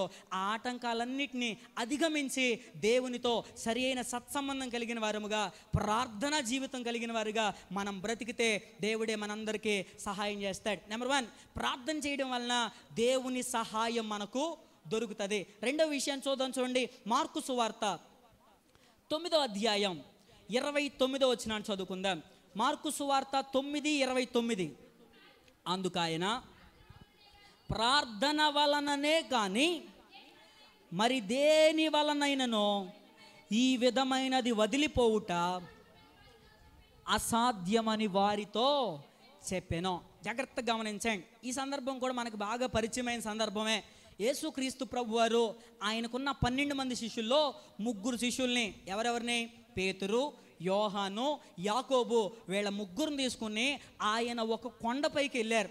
ఈ కొండపైనే యేసుక్రీస్తు ప్రభువారు రూపాంతరం పొందడం జరిగింది. అందుకే నేను అనుకుంటే బహుశా చాలామంది పెద్దవాళ్ళు చెప్తారు రూపాంతరం కొండ అని పిలుస్తూ ఉంటారు. బహుశా ఈ పేరును బట్టి నేను అనుకుంటా భీమవరంలో ఒక చర్చి పేరు కూడా ఇదే, రూపాంతర దేవాలయం అని పెట్టేసుకున్నారు పేరే. స్తోత్రం చెప్దాం గట్టిగా. సరే, ఈ కొండపైన ఆయన రూపాంతరం పొందడం జరిగింది. 12 మంది శిష్యుల్లో 3 శిష్యులు యేసు ప్రభుతో పాటు ఉన్నారు. 12 మందిలో 3 పైన ఉంటే 9 మంది కొండ కింద ఉన్నారు. ఈ కొండ కింద ఉన్న వీళ్ళ దగ్గరికంట ఇలాగే ఒక ఆయనకు ఒక కొడుకున్నాడు. ఆ కొడుకు కంట దెయ్యం పట్టిందంట. ఆ దెయ్యం ఎలాంటి దెయ్యం అంటే మోగ చెవిటి దెయ్యం. చెప్పండి, ఏ దెయ్యం? మోగ చెవిటి దెయ్యం. అంటే దీనికి మాటలు రావు, చెప్పిన మాట కూడా వినపడదు. మోగదే చెవిటిది. ఈ దెయ్యం పట్టింది వీడికి. తీసుకెళ్ళి వీడిని ఏం చేస్తుందంటే మాటి కంట అగ్నిలోనూ నీళ్లలోనూ పడేస్తూ ఉందంట. మీలాంటి ఎవరో చెప్పారు, అయ్యా యేసుక్రీస్తు ప్రభు అంట ఆయన కుంటి వాళ్ళకి కాళ్ళు ఇస్తున్నాడు, మోగవారు మాట్లాడేలాగా, చెవిటి వారు వినగలిగేలాగా, దెయ్యాలు పట్టిన వారికి విడుదల కలిగిస్తున్నాడంట, ఎన్నో కార్యాలు చేస్తున్నాడు అని మీలాంటి వాళ్ళు ఎవరో చెప్పారు. మొత్తానికి ఈ మాటలు విని త్వరగా యేసు ప్రభు దగ్గరికని వచ్చాడు. ఇంతకు యేసు ప్రభు వారు ఎక్కడున్నారు? కొండపైన ఉన్నారు. మిగిలిన 9 మంది ఉన్నారు కదా, ముందుగా ఈ 9 మంది శిష్యుల దగ్గరికి వచ్చారు. జరిగిన విషయం అంతా చెప్పారు. చెప్పగానే శిష్యులంతా కూడా కలిసి, అయ్యా మా యేసు ప్రభు వారు కొండ మీద ఉన్నారు, ఇదిగో ఫస్ట్ అపాయింట్మెంట్ మీకే, ఒక 10-15 నిమిషాల్లో ఆయన వచ్చేస్తాడు, మీతోనే మొట్టమొదటిగా మీ అబ్బాయికి ప్రార్థన చేపిద్దాం, కార్యం చేస్తాడు ఆయన అని చెబితే బాగుండేది. వీళ్ళు ఏం చేశారంటే కుర్రోడిని చూశారంట. కుర్రోడంట సూపులకి చాలా చిన్నగా ఉన్నాడంట. వెంటనే అనుకున్నారంట కుర్రోడు చాలా చిన్నగా ఉన్నాడు, వీడిలో పట్టిన దెయ్యం కూడా చాలా చిన్న దెయ్యం ఉంటుంది, వీడు మనం వదలగొట్టలేమా? మనకు నేర్పించాడు కదా యేసుప్రభు ఆల్రెడీ ప్రార్థన. ఏ ప్రార్థన? పరలోక ప్రార్థన. ఆ పరలోక ప్రార్థన చేసేద్దాం, దెయ్యం వెళ్ళిపోద్ది అని మొదలుపెట్టారు. ప్రార్థన చేస్తూ ఉన్నారు, బలంగా గద్దిస్తూ ఉన్నారు. ఇదిగో దురాత్మ యేసు నామములో ఈ బెడ్డును విడిచిపో అని గట్టిగా గద్దిస్తున్నారంట. గట్టిగా గద్దించిన, ప్రార్థన చేసిన వీళ్ళలో ఉన్న దురాత్మ మాత్రం పోట్ల. వీళ్ళకి అర్థం కావట్లా, ఏమవుతుందిరా యేసుప్రభు అందరికీ వెళ్ళగొట్టేస్తున్నాడు కదా, ఆయనతో పాటు తిరుగుతున్నాం, మనం ఎందుకు వెళ్ళగొట్టలేకపోతున్నాం? మరలా బలంగా ప్రార్థన చేస్తున్నారు. వీళ్ళు ఎంత బలంగా ప్రార్థన చేసినా, గట్టిగా యేసునామములో పో అని గద్దించిన దురాత్మ మాత్రం వెళ్ళట్లేదంట. ఈ పక్కనే శాస్త్రులు అనేవాళ్ళు ఉన్నారు. వీళ్ళ పని ఏంటంటే ఎప్పుడు యేసు ప్రభు మీద శిష్యుల మీద నిందేద్దామా, వీళ్ళ మీద ఎప్పుడు ఎక్కడ దొరుకుతారని వెతుకుతూ ఉంటారు. వీళ్ళు ఎప్పుడైతే ప్రార్థన చేసినా ఈ దెయ్యం దురాత్మ వెళ్ళలేదో ఇక వెంటనే వీళ్ళు మాట్లాడటం ప్రారంభించాడు. ఏంటంటే యేసు ప్రభు ఉన్నప్పుడైనా మీ గొప్పతనం అంతా, యేసు ప్రభు ఉన్నప్పుడైనా మీ భక్తి, యేసు ప్రభు ఉన్నప్పుడైనా మీ ప్రార్థన, ఆయన లేకపోతే మీరేమీ చేయలేరు, మీ వల్ల ఏం కాదు, మీకు చేత కాదు, వీళ్ళని ఎగతాళి చేయడం ప్రారంభించారు. ఈ మాటలన్నీ వినేసరికి మన శిష్యులకి, మన బ్రదర్ల కోపం వచ్చేసింది. ఎందుకు కోపం వచ్చిందంటే, కోపం రావడంలో కూడా ఒక అర్థం ఉందిలేండి. ఎందుకంటే మరి యేసుప్రభు వారు ఎక్కడికి వెళ్ళిపోదామంటే ఆయనతో పాటు తిరిగేస్తున్నారా లేదా? పగలంతానేమో అదిగో ఆ ఊరు వెళ్దాం, ఈ ఊరు వెళ్దాం, సముద్రం దాటేద్దాం అంటే అన్నీ దాటేస్తున్నారు, అన్నీ వెళ్ళిపోతున్నారు. రాత్రి ఒలీవల కొండ దగ్గరికి వెళ్ళి ప్రార్థన చేద్దామంటే అక్కడ కూడా వెళ్ళిపోతున్నారు. వెళ్తానికైతే వెళ్తున్నారు కానీ మోకరించడానికైతే మోకరెత్తున్నారు కానీ అంతే సంగతిలో శ్వాస లేకుండా వెళ్ళిపోతున్నారు. అంతే, ఎక్కడికి? నిద్రలోకి. మోకాళ్ళు అయితే ఎత్తున్నారు కానీ మోకరించిన వెంటనే వచ్చేస్తుంది మన వాళ్ళకి నిద్రపోతున్నారు. అంతే. వీళ్ళు ఈ రకంగా తిరిగేసరికి మేము తిరగట్లేదు అనుకుంటున్నావా, మేము పరిచర్య చేయట్లేదు అనుకుంటున్నావా, మా ద్వారా కార్యం జరిగిద్దని మరలా ప్రార్థన చేస్తున్నారు కానీ అక్కడ మాత్రం ఎటువంటి మార్పు లేదు. వెంటనే ఈ లోపల యేసుక్రీస్తు ప్రభు వారు అలా వస్తూ ఉన్నారు.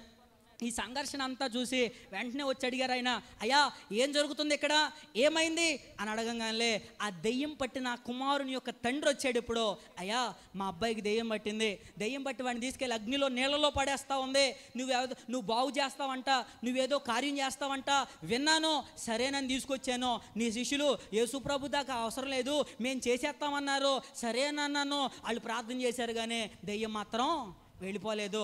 యేసుప్రభు అసలు నీ వనలన్నా ఇద్దా, నువ్వన్నా చేయగలుగుతావా అని అడిగాడంట. వెంటనే అసలు ఆ ప్లేస్లో కనుక నేనుంటే అనేసేవాడిని, ఏంటి లాజర్ని లేపిన సంగతి నీకు తెలియదా, ఎంతమంది జీవితాలు ఎన్ని కార్యాలు చేశాం, చెవిటి వాళ్ళకి చెవులు ఇచ్చే, కుంటి వాళ్ళకి కాళ్ళు ఇచ్చి, నువ్వు మాట్లాడలేని వారు మాట్లాడేటట్టుగా చేసి ఇన్ని కార్యాలు చేస్తే మరలా నేను చేస్తానని అడుగుతున్నావా అని అనేవాళ్ళం. కానీ యేసుప్రభు గారు ఇవేమీ అనకుండా ఆయన మాట్లాడిన మాట ఏంటో తెలుసా? బాబు, నమ్ముట నీ వలనైతే నమ్మువానికి. ఆ మాట చెప్పింది ఆ చిన్నవాని తండ్రితోనేనంట. ఈ మాట చెప్పగానే ఆయన అంటున్నాడు కదా, అయ్యా నమ్మడానికైతే నమ్ముతున్నాను కానీ అపనమ్మిక నాలో కలుగకుండా నాకు సహాయం చేయని ప్రార్థన చేశాడు. వెంటనే యేసుప్రభు వారిని అడిగాడు. వెంటనే యేసయ్య ఆ చిన్నవాడిని పిలిచాడు. ఇదిగో ఈ అబ్బాయిని వేధిస్తూ ఉన్న మోగ చెవిటి దయ్యమా, ఇతనిని విడిచి వెళ్ళిపో అన్నాడు. అంతే, ఆ అబ్బాయిని కింద పడేసి విలవిలలాడించి దయ్యం వెళ్ళిపోయిందంట. చప్పలు కొడుతూ గట్టిగా స్తోత్రం చెప్దాం. హల్లెలూయా. ఇక్కడ అంతా కూడా బాగానే ఉంది, వీళ్ళంతా కూడా చక్కగా ఎవరింటికి వాళ్ళు వెళ్ళిపోయారు. ఇప్పుడు శిష్యులు మరలా యేసుప్రభుతో పాటు ఒక ఇంట్లోకి వెళ్ళి యేసుప్రభు చుట్టూరు చేరి అడుగుతా ఉన్నారంట, యేసయ్యా ఇందాక మేము ప్రార్థన చేశాము, మరలా నీ నామం పేరట యేసు నామంలో వెళ్ళిపో అని గద్దించాము, ఎంత ప్రార్థన చేసినా ఇంత గద్దించినా ఎందుకు వెళ్ళలేదు, నువ్వు చేయంగానే ఊరన వెళ్ళిపోయింది ఏంటి అని అడిగారంట. వెంటనే యేసుప్రభు వారు చెప్పారు, ఇది ప్రార్థన వలననే, ఇది ఉపవాస ప్రార్థన వలననే సాధ్యంగానే మరి దేని వలన ఇది సాధ్యం కాదు. అంటే ప్రార్థన చేయడం వలన జరిగే కార్యం ఏంటంటే దురాత్మ అనబడిన సాతాను మన నుండి దూరంగా వెళ్ళిపోతాడు, సాతాను మన కుటుంబాల్లో ఓడిపోతాడు. గట్టిగా స్తోత్రం చెప్దాం. ప్రార్థన చేసే కార్యం చాలా శ్రేష్టమైంది. ఈ విషయం తెలిసిన సాతాను వాడు మనం ఎక్కడ ప్రార్థన చేస్తే వాడి మోటాముళ్ళు సర్దుకుని వెళ్ళిపోవాలని తెలిసే మనకు ప్రార్థన చేసే కరెక్ట్గా ఆ టైంలోనే అనేకమైన ఆటంకాలను వాడు కలుగు చేస్తూ ఉంటాడు. ప్రార్థన చేయనివ్వకుండా, ప్రార్థనలో ఎదగనివ్వకోకుండా ఎప్పుడు ఆ బెత్తిడి చిన్న చిన్న ప్రార్థనలతోనే ముగించేసేలాగా చేసేది సాతానే. కారణం వాడు నీ మీద విజయం సాధించాలనే, వాడు నీ కుటుంబ వ్యవస్థలో ఒక నాయకునిగా గెలవాలనే నేను సరిగ్గా ప్రార్థన వాడు చేయనివ్వడు.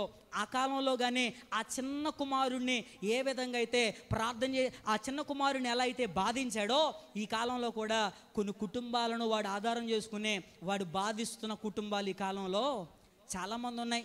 ఈరోజు ఈ వాక్యాన్ని వింటున్న ప్రియ దేవుని బిడ్డలారా, ఈరోజు నీ భర్త మీద ఒకవేళ సాతాను దాడి చేస్తున్నాడా, నీ భార్య మీదే సాతాను దాడి చేస్తూ ఉన్నాడా, నీ కుమారుని మీద సాతాను దాడి చేస్తున్నాడా, నీ కుమార్తె మీద సాతాను దాడి చేస్తున్నాడా, ఒకవేళ దేవుడు నీకు ఇచ్చిన పిల్లలనే ఆయుధాలుగా ఒకవేళ వాడి చేతిలో వాడబడుతున్నారా?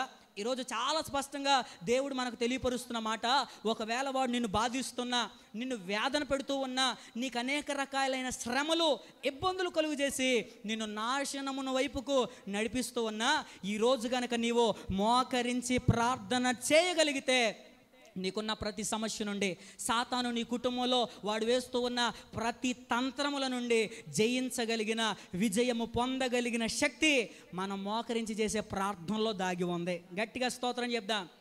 హల్లెలూయా. మనం ప్రార్థన చేస్తే మన కన్నీటి ప్రవాహంలో సాతాను మన ఇంట్లో నుంచి బయటకు కొట్టుకొని పోవునుగాక. మనం ప్రార్థన చేస్తూ ఉండగా వాడు అగ్ని చేత కాల్చబడునుగాక. చెప్దాం గట్టిగా ఆమెన్, హల్లెలూయా. వాక్యం చదివినంత మాత్రాన, ఇంకొక విషయం చెప్తున్నాను, వాక్యం చదివినంత మాత్రాన, పరిచర్య చేసినంత మాత్రాన సాతాను మన కుటుంబాల్లో నుంచి బయటికి వెళ్ళడు. అలానే ప్రార్థన వాక్యం చదవాల్సిన అవసరం లేదు, పరిచర్య చేయాల్సిన అవసరం లేదని కాదు. వాక్యం చదవాలి, పరిచర్య చేయాలి.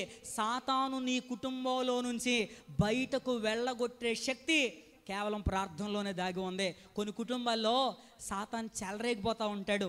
భర్త విషయంలో కావచ్చు, భార్య విషయంలో కావచ్చు, పిల్లల విషయంలో కావచ్చు, బహుగా పనిచేస్తూ ఉంటాడు. ఎప్పుడు చూసినా ఏదో ఒక సమస్య, ఏదో ఒక వేదన, ఏదో ఒక బాధ, ఏదో ఒక కష్టంతో ఎంతగానో బాధిస్తూ ఉంటాడు.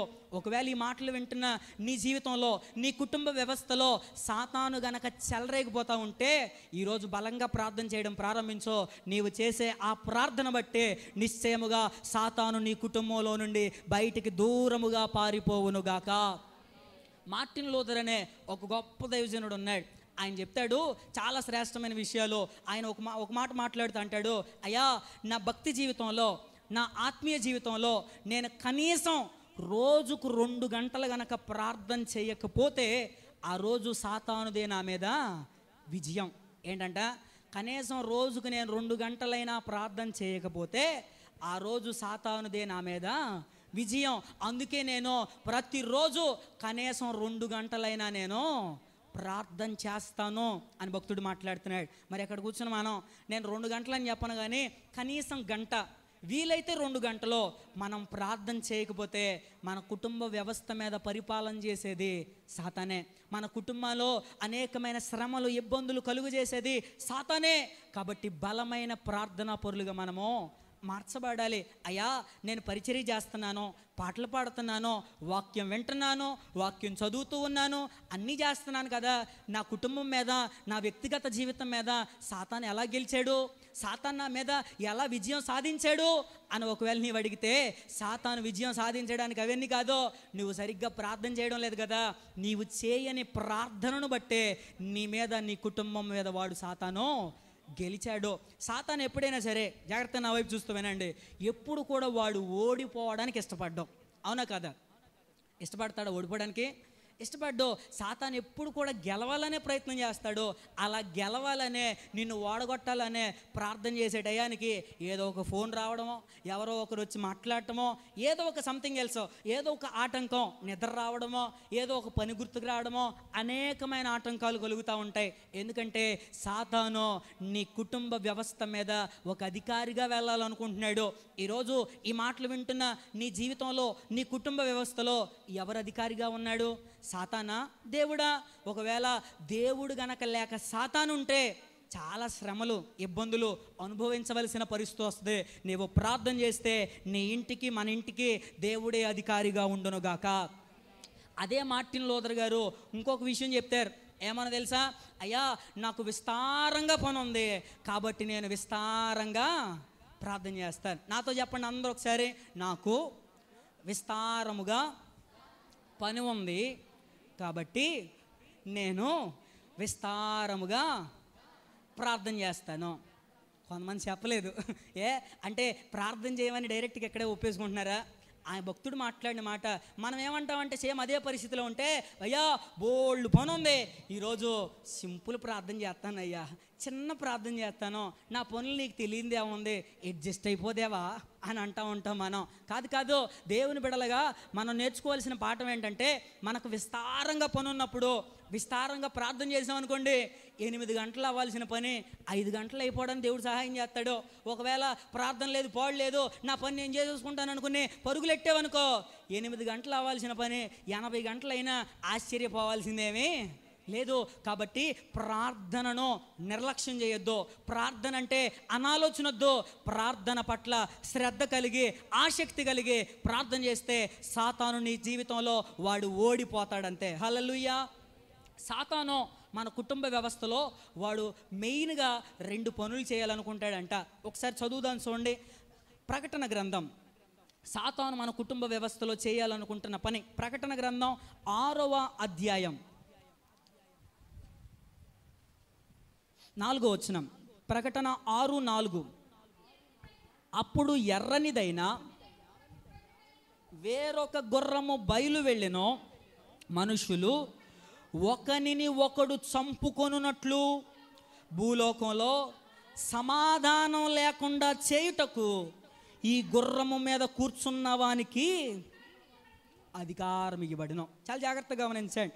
ఇక్కడ 7 ముద్రలు విప్పుతూ ఉన్నప్పుడు జరుగుతున్న సన్నివేశం. ఒకరి తర్వాత ఒకరు గుర్రం మీద వస్తూ ఉంటారు. వాళ్ళకి ఏం అధికారం ఇవ్వబడిందో, వాళ్ళు ఏం చేస్తారో చెప్తారు. ఇక్కడ మనం చదివిన మాటలో ఎర్రని గుర్రం మీద ఒక ఆయన వస్తూ ఉన్నాడంట. ఆయనకి ఇవ్వబడిన అధికారం ఏంటంటే ఒకడిని ఒకడు చంపుకునేటట్లు, కుటుంబాల్లో సమాధానం లేకుండా అసమాధానంతో నిండిపోయేటట్లు వాడు చేస్తాడు. ఇవే సాతాను ఉపయోగించే పనులు. ఇంతగా గుర్రం మీద వస్తున్న వ్యక్తి ఎవరో కాదు, దుష్టుడైన సాతానే. వీడు చేసే 2 పనులు, ఒకటి ఒకళ్ళని ఒకళ్ళు చంపుకునేలా చేయడం, రెండోది సమాధానం లేకుండా ఉండడం. ఈనాటి కాలంలో చాలా కుటుంబాల్లో 100% కుటుంబాల్లో లేనిది కరువు అయింది. ఏందో తెలుసా? సమాధానమే. అయ్యా మా ఇంట్లో తినడానికి తిండి ఉంది, ఉండడానికి ఇల్లు ఉంది, చక్కగా కట్టుకోవడానికి వస్త్రాలు ఉన్నాయి, మాకు లేదంటూ ఏమీ లేదు, కానీ ఏదైనా ఒకటి ఉందంటే అది సమాధానమే. కుటుంబం అంతా కూడా కలిసి కూర్చునే భోజనం చేసి చాలా కాలం అయిపోతుంది అయ్యా. ఎందుకో తెలుసా? కుటుంబంలో అసమాధానం ఏలుబడి చేస్తూ ఉంటుంది. సమయం అయిపోతూ ఉంది, కానీ ఒక చిన్న విషయం చెప్తాను. కొంతమంది ఈ కుటుంబాల్లో అసమాధానం వచ్చినప్పుడు మనుషులు మాట్లాడుకోరు కదా, కొన్నిసార్లు వస్తువులతో మాట్లాడుతూ ఉంటారు. చెప్పండి, దేంతో మాట్లాడతారు? ఈ వస్తువు వెంక చూసి ఇదిగో పలానా చేయాలి, పలానా అవుతుంది, చేసేయి అంటారు, అంతే. స్తోత్రం చెప్దాం గట్టిగా, హల్లెలూయా. ఎలాగేనంట, ఒక భార్యాభర్తలు 2 ఉన్నారంట. చెప్తాను వినండి. ఈ భార్యాభర్తలు 2 పెళ్ళైన కొత్తలో మంచి ప్రేమగానే ఉన్నారు, చాలా బాగుంది కుటుంబం. అలా కొన్ని రోజులు గడుస్తూ ఉండేసరికి వీళ్ళల్లో మొత్తానికి ఏదో చిన్న గొడవ వచ్చిందంట. ఇక గొడవ వచ్చిన దగ్గర నుండి వీళ్ళు మాట్లాడుకోవడం వల్ల ఇప్పుడు మరి ఏదో ఒకటి తెచ్చుకోవాలంటే, ఏదో ఒకటి చేయాలంటే ఏదో ఒకటి మాట్లాడాలి కదా. ఆ మాట్లాడాలని సమయంలో ఇద్దరు చెరుకో కాగితం తీసుకున్నారంట, చెరుకో పెన్ తీసుకున్నారంట. ఈ కాగితం మీద రాసేస్తున్నారు. ఈమె ఏం చెప్పాలనుకుంటుందో కాగితం మీద రాసేస్తుందంట, ఆయన ఏం చెప్పాలనుకుంటున్నాడో కాగితం మీద రాసేస్తున్నారు. ఎలా జరుగుతూ ఉంది? ఇప్పుడు ఇంట్లో కూరగాయలు తీసుకురావాలి, ఈమెం చేస్తుందంటే కూరగాయలు ఏమేమి తీసుకురావాలో లిస్ట్ అంతా పేపర్ మీద రాసేస్తుందంట. ఆ లిస్ట్ చూసుకుని ఓహో ఇవి తీసుకురావాలని ఆ లిస్ట్ చూసుకుని త్వరగా వెళ్ళి కూరగాయలన్నీ తీసుకొచ్చి ఆ కాగితం ఏడుందో మళ్ళీ ఆ కాగితం ప్లేస్లో పెట్టేస్తున్నాడంట. ఇలా వాళ్ళ జీవితంలో జరుగుతూ ఉంది. ఒక రోజునంటే అలాగే పొద్దున్నే ఆ భర్త ఎక్కడో దూర ప్రాంతమైన 5 గంటలకే ప్రయాణం అయ్యి త్వరగా వెళ్ళిపోవాలంట. వెంటనే రాత్రికాల సమయంలో కాగితం మీద రాశాడంట, నేను రేపు ఉదయాన్నే 5 గంటలకల్లా లేవాలి, నన్ను పెందల కాడే లేపు అని కాగితం మీద రాసి ఆ భార్య కనపడేటట్టుగా ఎదురుగా పెట్టాడంట. సరేనని భార్య కూడా చదువుకున్నారు, ఇద్దరు పడుకున్న తర్వాత తెల్లారి మనోడికి మెలకు వచ్చేసరికి 10 అయిందంట టైము. చెప్పండి ఎంత అయింది అమ్మ? తెలుగులోనే చెప్పాను, చెప్పండి అమ్మ ఎంత అయింది టైము? 10 అయిందంట. మనోడికి పిచ్చ కోపం వచ్చేసింది. నేను ఎన్నింటికి లేకమన్నాను? 5ంటికి లేపమన్నాను, 10 అయింది లేపు అని చెప్పేసి భార్య మీద తగాదాడుతూ ఉన్నాడంట, గొడవాడుతున్నాడంట. వెంటనే భార్య అందంట, హలో ఆగాగాగో, నీ మంచం పక్కన ఒక కాగితం చూసుకో అందంట. కాగితం ఏంటని చూస్తే తెల్లవారుజామున 5 అయింది లే అని రాసిందంట. ఏమంటే కాగితం మీద రాస్తే లెగుతారా? స్తోత్రం చెప్పండి గట్టిగా. మరి ఇలాంటి పరిస్థితులు జరుగుతూ ఉంటాయి. కుటుంబాలలో ఉండవలసినది అసమాధానం కాదు, సమాధానం ఉండాలి. ప్రార్థన చేసే ప్రతి కుటుంబంలో సమాధానం చేత దేవుడు నింపుతాడు, అంతే. నమ్మితే గట్టిగా ఆమేన్ అని చెప్దాం. ఆమేన్, హల్లెలూయా. దేవుని బిడ్డలుగా మనలో అసమాధానం ఉండడానికి వీలు లేదు. ఎలాగే నిన్న వేటూ న్యూస్లో చూశాను, ఒక ఆయనకంట కొడుకు పుట్టాడంట. ఆ కొడుకు పేరేమి పెట్టాడు తెలుసా? I26 అని పెట్టాడంట. చెప్పండి ఏమని పెట్టాడు? I26 ఎందుకు పెట్టేవారు అని ఆయన అడిగితే, ఐ అంటే నేను, 2 అంటే యామ్ అంటే నేనే, ఐ యామ్, 6 అంటే ఇండియన్స్ అంట. ఇండియన్స్ అనే పదంలో 6 అక్షరాలు ఉంటాయి అంట. I26 అంటే ఐ యామ్ ఇండియన్స్ అంట. అంటే నేను ఒక భారతీయుడిని, భారతదేశంలో ఉన్న మేమంతా కూడా కలిసి ఉండాలి, ఐక్యమత్యంగా ఉండాలని కొడుకు పేరు I26 అని పెట్టాడంట. అదేదో పెద్ద బండి పేరులాగా ఉంది అది. హల్లెలూయా. ఎందుకంటే విచిత్రాలు ఈ ప్రపంచంలో మరి ఇంకెన్ని చూడాలో మనం వెళ్ళిపోయే లోపల ఒక్కొక్కళ్ళు ఇలా చేస్తూ ఉన్నారు. కానీ పేరు పెట్టడానికి అది పెట్టాడు, కానీ ఆ పేరులో ఒక మంచి అర్థమే ఉంది. ఎందుకంటే మేమంతా భారతీయులం, మేమంతా కూడా కలిసి ఉండాలి, ఐక్యతగా ఉండాలి. మంచి భావమే అది. కేవలం పేరు పెట్టడంలోనే కాదు, కానీ అందరిలో ఉంటే బాగుంటుంది అన కదా. అందరిలో ఐక్యత సమాధానం చేత దేవుడే నింపునుగాక. ప్రార్థన చేయడం వలన ఒకటి సహాయం దొరుకుతుంది, దేవుని సహాయం. రెండవదిగా సాతాను ఓడిపోతాడు. నెక్స్ట్ మూడో విషయాన్ని చదివించిన మాటలు ముగిస్తాను, త్వరగా చదువుదాన్ని చూడండి. నిర్గమాకాండం 30వ అధ్యాయం, త్వరగా చూడండి. నిర్గమాకాండం 30వ అధ్యాయం 6వ వచనం. సాక్ష్యపు మందసమునొద్ద నుండి అడ్డతెర్ర ఎదుట, అనగా శాసనముల మీద కరుణాపీఠమును ఎదుట నీవు దానిని ఉంచవలెను, అక్కడ నేను నిన్ను కలుసుకొందును. ఈ సందర్భం 30వ అధ్యాయం అంతా కూడా ధూపవేదిక గురించి దేవుడు మాట్లాడుతున్నాడు. చెప్పండి, దేని గురించి? ధూపవేదిక ఎక్కడ ఉంటుంది అమ్మా? బలిపీఠం దగ్గర ఉంటుందా? పరిశుద్ధ స్థలంలో, ప్రత్యక్షపు గుడారంలో ఉంటుంది. మనందరూ తెలిసిందే, ప్రత్యక్ష గుడారం 3 భాగాలు. ఒకటి అతి పరిశుద్ధ స్థలం, రెండోది పరిశుద్ధ స్థలం, మూడోది ఆవరణం. ఈ 3 భాగాల్లో కొన్ని ఉపకరణాలు ఉంటాయి. ఆవరణంలో ఏమేమి ఉంటుంది? గంగాళం ఉంటుంది, అలాగే దహన బలిపీఠం ఉంటుంది. ఈ 2 ఆవరణంలో. నెక్స్ట్ పరిశుద్ధ స్థలంలోకి వచ్చేసరికి ఒకవైపున సముఖపు రొట్టెల బల్ల, మరొక వైపున దీపవృక్షం ఉంటుంది. ఈ రెండిటికి మధ్యలో ఈ అతి పరిశుద్ధ స్థలానికి దగ్గరగా ధూపవేదిక ఉంటుంది. అతి పరిశుద్ధ స్థలంలోకి వచ్చేసరికి దేవుని నిబంధన మందసం పైన కరుణాపీఠం పైన 2 కెరూబులు ఒకదానికొకటి ఎదురుగా ఉంటాయి. ఈ కెరూబుల మధ్యలో నుండి దేవుడు మాట్లాడతాడు. సరే, ఇప్పుడు మనం చదువుకున్న మాట ధూపవేదిక గురించి. ధూపవేదిక ఎక్కడుంది? పరిశుద్ధ స్థలంలో ఉంది. ఆ పరిశుద్ధ స్థలంలో కూడా ఎలా ఉందంటే అతి పరిశుద్ధ స్థలానికి దగ్గరగా ఉంది. దీని అర్థం ఏంటంటే ధూపవేదిక ప్రార్థనా జీవితానికి సాదృశ్యంగా ఉంది. దేవునికి అనగా అతి పరిశుద్ధ స్థలానికి దగ్గరగా ఉండడం అంటే ప్రార్థన చేసేవాళ్ళు దేవునికి దగ్గరగా వస్తారు. అతి పరిశుద్ధ స్థలంలో ఉన్న పరిశుద్ధత చేత ఆ కుటుంబాలు నింపబడటానికి దేవుడు కృప చూపిస్తాడు. హల్లెలూయా. ప్రార్థన చేస్తే ఏం జరుగుతుంది? దేవునికి దగ్గరగా వస్తాం, పరిశుద్ధత కలిగిద్ది, పవిత్రులుగా మార్చబడతాం. ఈ విషయాన్ని తెలిసిన సాతాను మనం పరిశుద్ధతలో ఎక్కడ ఎదిగిపోతామోనని, దేవునికి ఎక్కడ దగ్గరగా వచ్చేస్తామోనని ప్రార్థన చేసేటప్పుడు మనకు ఆటంకాలను కలుగు చేస్తూ ఉంటాడు. ప్రార్థన పరులుగా మనం బ్రతకాలని అందరికీ ఆశ ఉంటుంది, కానీ ఎందుకు బ్రతకలేమంటే వాడు ఆటంకాలు కలుగు చేస్తూ ఉన్నాడు. పరిశుద్ధంగా బ్రతకూడదనే, దేవునికి దగ్గరగా మనం వెళ్ళకూడదనే ఆటంకాలు తీసుకొస్తాడు. కొంతమంది అంటారు, అయ్యా ప్రార్థన చేసినంత మాత్రాన పరిశుద్ధమైన జీవితం వచ్చేస్తుందా? ప్రార్థన చేస్తే పరిశుద్ధంగా మార్చబడతామా అని అడుగుతారు. పౌలయ్య గారు తిమోతి గారితో మాట్లాడుతూ ఆహారం గురించి మాట్లాడితే ఇలా అంటారు, ఏమని? ఇదిగో నీ ఎదుట ఉన్న ఆహార పదార్థానికి నీవు ప్రార్థన చేస్తే ఆ ఆహార పదార్థం పరిశుద్ధపరచబడుతుంది. చెప్పండి, ఏం చేయబడుతుంది? ఇప్పుడు నేను అంటాను, మన ఎదుటున్న మనం తినే ఆహారానికి మనం ప్రార్థన చేస్తేనే పరిశుద్ధపరచబడితే, దాని కొరకు ప్రార్థన చేస్తున్న మనం నాకు పరిశుద్ధతనివయ్యా, నాకు పవిత్రతనివయ్యా అని మనం ప్రార్థన చేస్తే ఆ దేవుడు మనల్ని పరిశుద్ధపరచడా? ఖచ్చితంగా పరిశుద్ధపరుస్తాడు. మనకి పరిశుద్ధమైన జీవితం ఆ దేవునికి ప్రార్థన చేయడం ద్వారా కలుగుతుంది.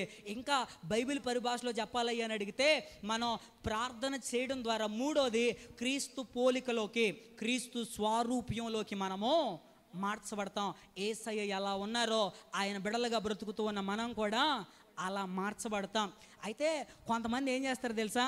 సాతాన్ని చాలా తక్కువ అంచనేస్తూ ఉంటారు. ఏముంది, మనం ఎవరమే దేవుణ్ణి నమ్ముకున్న వాళ్ళం, రక్షణ పొందిన వాళ్ళం, సాతాను మన ఏం చేస్తాడంట, మన ఏం చేయలేడు అని కొంచెం ధీమాగా ఉంటారు. సాతాన్ని చాలా తక్కువ అంచనేస్తూ ఉంటారు. సాతానుకి భయపడాల్సిన పని లేదు, కానీ సాతాను విషయంలో మనం జాగ్రత్త పడాలి. మరలా చెప్తా ఉన్నాను, సాతానుకి మనం భయపడవలసిన పని లేదు, కానీ సాతాను విషయంలో మనం ఏం చేయాలి? జాగ్రత్త పడాలి. ఎందుకంటే సాతాను 4-5 రోజులు పనిచేసి, లేదా అమావాస్య రోజు పనిచేసి, లేదా పౌర్ణమి రోజు పనిచేసి మిగిలిన రోజులు రెస్ట్ తీసుకునేవాడు కాదు సాతాను. మనం పగలంతా పనిచేస్తే రాత్రి 10-11 అవ్వగానే మనం ఏం చేస్తాం? నిద్రపోతాం, రెస్ట్ తీసుకుంటాం. కానీ సాతానుకు రెస్ట్ తీసుకునే అలవాటు లేదు, వాడికి 365 రోజులు పనే. ప్రతిరోజు ఎవడెక్కడ దొరుకుతాడా, ఎవరిని పడేయాలా, ఎవరిని దేవునికి దూరం చేయాలనే అనేక రకాలైన ప్రయత్నాలు సాతాను ప్రతిరోజు చేస్తాడు. ఒకరోజు చేసి ఒకరోజు ఆపేవాడు సాతాను కాదు. బైబిల్లో కూడా మనం 3 వ్యక్తులను చూస్తూ ఉంటాం. ఆ 3 వ్యక్తులను కూడా సాతాను ప్రతిరోజు అంట దినదినమంట పోరాడుతూ వచ్చాడంట. త్వరగా 3 రెఫరెన్స్లు చెప్పేసి నేను ముగిస్తాను. త్వరగా చదవండి. ఒకళ్ళు ఆదికాండం 39వ అధ్యాయం 10వ వచనం చదవండి. మరొకళ్ళు న్యాయాధిపతులు 16 తీయండి. వీలైతే ఇంకొకళ్ళు సమూయేలు మొదటి గ్రంథం 23వ అధ్యాయం 14వ వచనం చదువుతాం. మొదటిది ఆదికాండం 39:10. దినదినము ఆమె యోసేపుతో మాట్లాడుచుండెను గాని అతడు ఆమెతో శయనించుటకైనను ఆమెతో నుండుటకైనను ఆమె మాట విన్నవాడు కాదు. ఫస్ట్ ఇక్కడ యోసేపు కనపడుతున్నాడు. యోసేపు విషయంలో మొట్టమొదటి రాయబడిన మాట ఏంటంటే దినదినము. చెప్పండి ఒకసారి అనండమ్మా, కొద్దిగా పెద్దగా అనండమ్మా. దినదినము అనండి. ఇంకోటి చదువుతాను చూడండి. న్యాయాధిపతులు 16 త్వరగా. న్యాయాధిపతుల గ్రంథం 16వ అధ్యాయం 16వ వచనం. జాగ్రత్తగా వినండి. ఆమె అనుదినము మాటల చేత అతన్ని బాధించి తొందర పెట్టుచున్నందున అతడు ప్రాణము విసికి చావగోరిను. ఇక్కడ రాయబడిన మాట అనుదినము అనండి ఒకసారి. ఇందాడేమనుకున్నా విన్నాం, దినదినము. ఇప్పుడు అనుదినము. ఇంకొక మాట సేమ్ ఇదే మాట కనపడుతుంది. సమూయేలు మొదటి గ్రంథం 23వ అధ్యాయం 14వ వచనం. అయితే దావీదు అరణ్యములోని కొండ స్థలముల యందును జీపు అను అరణ్యమున ఒక పర్వతమందునో నివాసము చేయుచుండెను. జాగ్రత్తగా వినండి. సౌలు అనుదినము అతనిని వెదికినను దేవుడు సౌలు చేతికి అతనిని అప్పగించలేదు. ఎక్కడ కూడా రాయబడిన మాట ఏంటంటే అనుదినము. 3 వ్యక్తులు చూసాం వరుసగా. ఒక ఆయనేమో యోసేపు జీవితంలో పొతీఫర్ గారి భార్య సంవత్సరానికి ఒకసారో నెలకు ఒకసారో వచ్చి యోసేపు నాతో పాపం చేయి అని ప్రేరేపించలేదంట. ఆమె చేసిన పని ఏంటో తెలుసా? దినదినం అంటే ప్రతిరోజు కూడా యోసేపును ఆమె మార్గంలోకి తీసుకెళ్లాలని ప్రయత్నం చేసింది. రెండో సందర్భం సంసోన్ దగ్గర ఎవరున్నారు అక్కడ? డెలీలా. ఆమె అంట అనుదినము సంసోన్తో పాపం చేయాలని సంసోన్ని విసిగించేసిందంట సంసోన్ జీవితంలో. నెక్స్ట్ దావీదు దగ్గరికి వచ్చేసరికి సౌలు దావీదును చంపాలని ప్రతిరోజు దినము వెతుకుతానే ఉన్నాడంట. కానీ దేవుడు తప్పించాడు. గట్టిగా చప్పలు కొడుతూ స్తోత్రం చెప్దాం. హల్లెలూయా. సేమ్ సాతాను చేసే పని కూడా ఇదే. మనల్ని పడగొట్టాలని అనుదినము దినదినము, ఇంకా చెప్పాలంటే ప్రతి క్షణం కూడా మనలను పడగొట్టాలని ప్రయత్నం చేస్తాడు. మనం నిద్రపోతాం, ఆ నిద్రపోడు అవసరమైతే నిద్రలో కళ్ళలో కూడా వచ్చేస్తాడు. కళ్ళలో కూడా మనను పాపం చేయించాలని, మనను కళ్ళలో కూడా దేవుని మార్గం నుండి వేరు చేయాలని అనేక ప్రయత్నాలు చేస్తాడు. మనం దేవుని బిడ్డలుగా కొన్నిసార్లు గట్టి తీర్మానాలు చేసుకుంటాం. ఇక నుంచి నేను పడిపోకూడదు, గట్టిగా నిలబడాలని తీర్మానం చేసుకుంటాం. సాతాను మనం ఎంత గట్టి తీర్మానం చేసుకున్నా, మనం ఒక వారం రోజులు నిలబడి వాడు ఓడిపోయాడు అనుకోండి, వారం రోజులు నెక్స్ట్ 2వ వారం కూడా వస్తాడంట. మొదట ఒక నెల అంతా గెలిచామనుకోండి సాతాన్ని, 2వ నెల కూడా వస్తాడంట. 2వ నెల కూడా గెలిచి అసలు ఒక సంవత్సరం అంతా కూడా సాతాను ఓడిపోతానే ఉన్నాడు, మనమే గెలిచామనుకోండి, 2వ సంవత్సరం కూడా మరలా ఒక పెద్ద పాస్టర్ గారు అంటాడు, సాతాను గడికంట సిగ్గులేదంట. చెప్పండి, ఏమి లేదు అంటే మనం ఎంత నిలబడాలని ప్రయత్నం చేసినా మనల్ని పడగొట్టాలని ఏదో ఒకలాగా ప్రయత్నాలు చేస్తూనే ఉంటాడు. దావీదు జీవితంలో కూడా చివరిగా ఆ విషయాన్ని చెప్పి ముగిస్తాను. దావీదు 55 సంవత్సరాల వరకు పాపం చేయకుండా పరిశుద్ధుడిగా బ్రతికాడు, స్తుతించాడు, ఆరాధన చేశాడు. ఆయన చెప్పాడు కదా ఏమని, నేను రోజుకు 3 సార్లు ప్రార్థన చేస్తాను, 7 సార్లు దేవునిని స్తుతిస్తానని చెప్పాడు. అలా ప్రార్థన చేస్తాను, స్తుతిస్తానని చెప్పిన ఆయనే ఒకానొక సందర్భంలో ఆయన కూడా పడిపోయాడు. అందుకనే ఒక ఆయన చెప్తాడు ఒక మంచి కొటేషన్, చాలా జాగ్రత్తగా వినాలి, అవసరమైతే ఓ పుస్తకం మీద రాసుకోండి. ఏంటయ్యా కొటేషన్ అంటే, ఒక వ్యక్తి అంట ఉండవలసిన స్థలంలో గనక ఉండకపోతే ఉండకూడని స్థలంలో ఉండాల్సి వస్తుందంట. ఒక వ్యక్తి చేయవలసిన పని చేయకపోతే చేయకూడని పని చేయాల్సి వస్తుంది. అర్థమైందా? ఒకటి, ఉండవలసిన స్థలంలో ఉండకపోతే ఉండకూడని స్థలంలో ఉండాల్సి వస్తుంది. చేయవలసిన పని చేయకపోతే చేయకూడని పని చేయాల్సి వస్తుంది. దావీదు జీవితంలో కూడా ఉండవలసిన స్థలం ఏది? ప్రార్థనా స్థలంలో ఉండాలి. ఎందుకంటే ఆయనే చెప్పాడు, నేను 3 సార్లు ప్రార్థన చేస్తున్నాను. కీర్తనలో ఒక చోట అంటాడు, నేను చేతులెత్తుట సాయంకాలపు నైవేద్యం అని మాట్లాడాడు. అంటే సాయంత్రకాలం దావీదు గారు ఏం చేసేవాళ్ళు? ప్రార్థన చేసేవాడు, ప్రార్థనా గదిలో ఉండేవాడు. దావీదు ఉండవలసిన స్థలం అనగా ప్రార్థనా స్థలంలో లేడు కాబట్టే ఉండకూడని స్థలం మిద్ది మీదకి ఎక్కాడు. అలాని మిద్ది మీదకి ఎక్కకూడదని కాదు, అది పాపకరమైన ఆ సందర్భాన్ని జ్ఞాపకం చేస్తూ ఉంది. ఉండవలసిన స్థలంలో లేడు కాబట్టి ఉండకూడని స్థలంలో ఉన్నాడు. చేయాల్సిన పని చేయలేదు కాబట్టే చేయకూడని పని చేశాడు. ఏంటి చేయాల్సిన పని? ప్రార్థన చేయాలి. ప్రార్థన చేయలేదు కాబట్టే పాపం చేశాడు. ఈరోజు ఈ మాటలు వింటున్న ప్రియ సహోదరుడా, సహోదరి, నా మాటలు జాగ్రత్తగా గమనించండి. మీరు ఉండవలసిన స్థలంలో ఉండకపోతే ఖచ్చితంగా ఉండకూడని స్థలంలోనే ఉంటారు. మీరు చేయవలసిన పని చేయకపోతే చేయకూడని పనులే చేస్తారు. ఈరోజు నువ్వేం చేస్తున్నావు? ఈరోజు నువ్వు ఎక్కడ ఉండడానికి ఇష్టపడతా ఉన్నావు? దేవుని బిడ్డలుగా దేవుని సన్నిధిలో ఉండాలి. మనం దేవునికి ప్రార్థన చేసేవారిగా ఉండాలి. ఇలాంటి పనులు చేయడానికి నీకు అంత ఇష్టంగా అనిపించకపోతే సాతాను నిన్ను ఆటంకపరుస్తున్నాడనే ప్రభువు పేరట జ్ఞాపకం చేస్తా ఉన్నాను. దేవుని బిడ్డలుగా సాతాను ఆటంకాల్లో మనము పడిపోకూడదు. సాతాను ఎన్ని ఆటంకాలు కలుగు చేసినా సరే నిలబడే కృప దేవుడు మనందరికీ అనుగ్రహించునుగాక.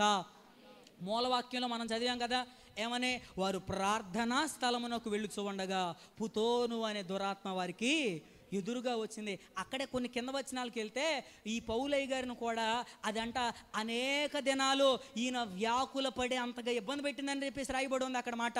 అనేక దినాలంటే 1 రోజు 2 రోజులా? చాలా రోజులు. ఎన్ని రోజులంటే పౌలయ్య గారు ఆ అమ్మాయిలో ఉన్న దురాత్మ వెళ్ళగొట్టే వరకు కూడా పౌలయ్య గారికి ఆటంకాన్ని కలుగు చేస్తానే ఉంది. కాబట్టి అనుక్షణం ప్రతి క్షణం సాతాను మనకు ఆటంకాలు కలుగు చేయాలని ప్రయత్నం చేస్తాడో, అయినా సరే ఆటంకాలకు మనము వెళ్ళకూడదు. మిమ్మల్ని అందరిని కూడా ప్రతిరోజు ఇక ఈ చివరి ఉపవాస ప్రార్థనలో ప్రతిరోజు రమ్మని చెప్తా ఉన్నాం. మీరు ఒకవేళ రాలేకపోతున్నారు అంటే మరి పూర్తి చేస్తున్నాను, తప్పదు కదా మీకు. మరి పుతోన్ అనే సాతానే అడ్డం వచ్చేస్తున్నాడేమో, ముందే అడ్డాన్ని తొలగించేసుకోండి, మందిరం దగ్గరికి రండి, చక్కగా ప్రార్థన చేయండి. దేవుడిచ్చే దీవెనలు మనమంతా కూడా పొందుకుందుముగాక. ప్రార్థన చేస్తే ఏం జరుగుతుంది? 1, దేవుని సహాయం దొరుకుతుంది. 2, సాతాను ఓడిపోతాడు. నెంబర్ 3, క్రీస్తు స్వారూప్యంలోకి లేదా క్రీస్తు పోలికలోకి మనము మార్చబడతాం. ఇవన్నీ మనం ప్రార్థన చేసినప్పుడే, కేవలం ప్రార్థనకు వచ్చినంత మాత్రాన్ని కాదు, వచ్చిన మనం ప్రార్థన చేసే అనుభవాల్లోకి నడిపించబడాలి. దేవుడి మాటలు మనందరి వెనుకడలో ఆశీర్వదించునుగాక.